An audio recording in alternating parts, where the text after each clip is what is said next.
బండి సంజయ్ మాట్లాడుతున్నారు. ఇప్పుడు లైవ్ చూద్దాం.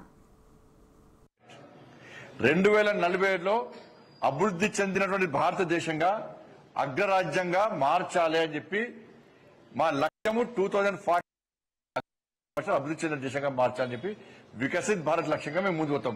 మీ లక్ష్యం అని చెప్పండి. మీ లక్ష్యం ఏంటి? తుపాకులు బట్టి కాల్చి చంపడం. మేం చేస్తున్న నరేంద్ర మోడీ గారు చేస్తున్న ప్రభుత్వం చేస్తున్న అభివృద్ధి మీకు కళ్ళ కనబడతలేదు. 25 కోట్ల మందిని పేదరికం నుంచి బయటకు చూసిన వ్యక్తి పరిస్థితి మీకు కనబడతలేదు. ప్రధానమంత్రి ఆవాస్ యోజన కింద పేదలకు ఇచ్చే మీ ఇంటి కనబడతలేదు. మీలక ఖాళీ ప్లేస్ జెండాలు పెట్టి గుడిసెలేసి ల్యాండ్ ఓనర్స్ తో మాట్లాడుకొని పైసలు దొబ్బి మీరు వేసిన గుడిసెలలో జెండాలో ఎంతమందికి ఇండ్లు ఇప్పించారు? మీరు ఎంతమంది గుడిసెలు కట్టించారు? మీరు చెప్పండి. ప్రధానమంత్రి ఆవాస్ యోజన కింద 4 కోట్ల మందికి దేశంలో ఇండ్లు కట్టించిన ఘనత నరేంద్ర మోడీ గారి. పేదోళ్లకు రేషన్ బియ్యం ఇస్తున్నాం. 10 లక్షల మందికి రోజ్గార్ మేళా పేరు మీద ఉద్యోగాలు ఇచ్చినాం. అంత పేదోళ్లే, ఏం పైరవులు లేవు, పేపర్ లీకేజ్ కాలే. గ్రామీణ వ్యవస్థను పూర్తిగా గాంధీ మహాత్ముని యొక్క ఆశయాలకు అనుగుణంగా మేము అభివృద్ధి చేసే ప్రయత్నం చేస్తున్నాం.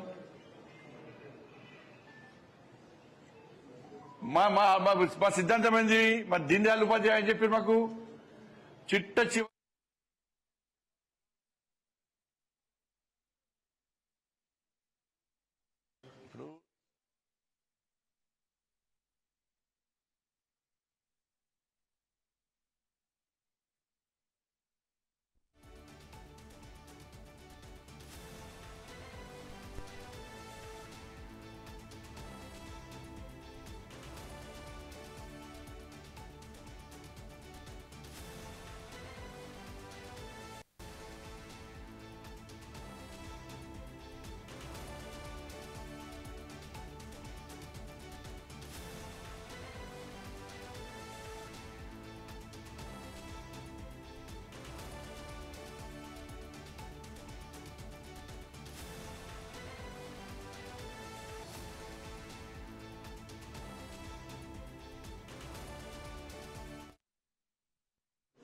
ఇది మంచి పద్ధతి కాదు అని చెప్పి వాళ్ళ ప్రాణాలు కాపాడే ప్రయత్నం వీళ్ళు చేసిరా ఈ అర్బన్ నక్సల్స్.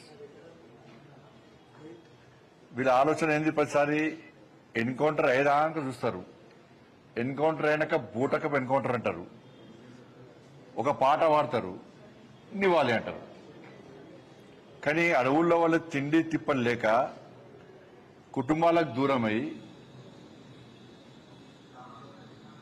వాళ్ళ జీవితాలను మొత్తం సర్వనాశనం చేసుకుంటే వాళ్ళు చేసుకుంటుంటే, మళ్ళీ చెప్తున్నా, అర్బన్ నక్సల్స్ అనేటోళ్ళు ఇవాళ పట్టణాలకు నగరాల్లో ఉండి ఏసీ రూమ్ లో ఉండి జల్సాలు చేస్తూ నామినేటెడ్ పోస్టులు పొందుతూ కమిటీలో ఉంటూ పైరవులు చేసుకుంటూ ప్రభుత్వాలకు కొమ్ము కాస్తూ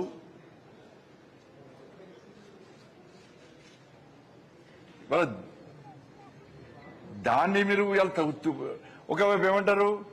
రాజ్యాంగాన్ని కాపాడాలని చెప్పి ఆందోళన చేస్తారు.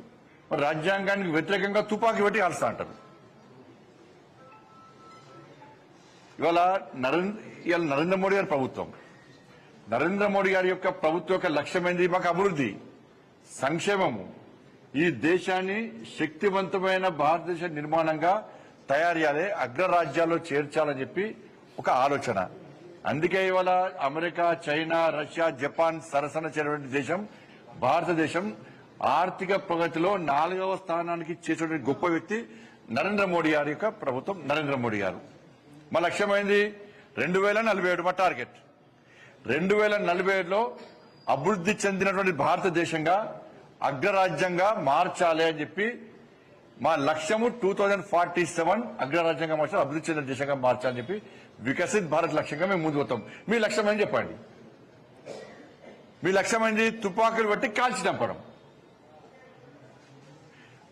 మేం చేస్తున్న నరేంద్ర మోడీ గారు చేస్తున్న ప్రభుత్వం చేస్తున్న అభివృద్ధి మీకు కళ్ళ కనబడతలేదు. 25 కోట్ల మందిని పేదరికం నుంచి బయటకు చూసిన వ్యక్తి పరిస్థితి మీకు కనబడతలేదు.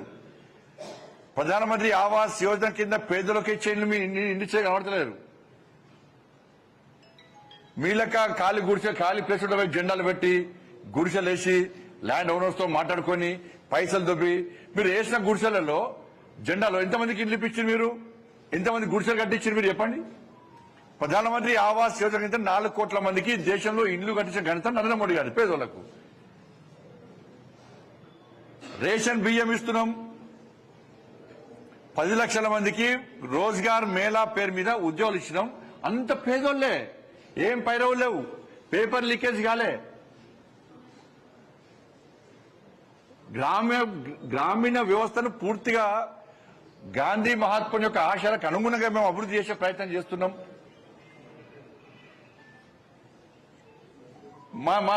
మా సిద్ధాంతం ఏంది? మా దీన్ దయాళ్ ఉపాధ్యాయ అని చెప్పి మాకు చిట్ట చివరి వ్యక్తికి సంక్షేమ ఫలాలు అందాలని చెప్పి అంత్యోదయ సిద్ధాంతమే ముందు పోతారు మేము.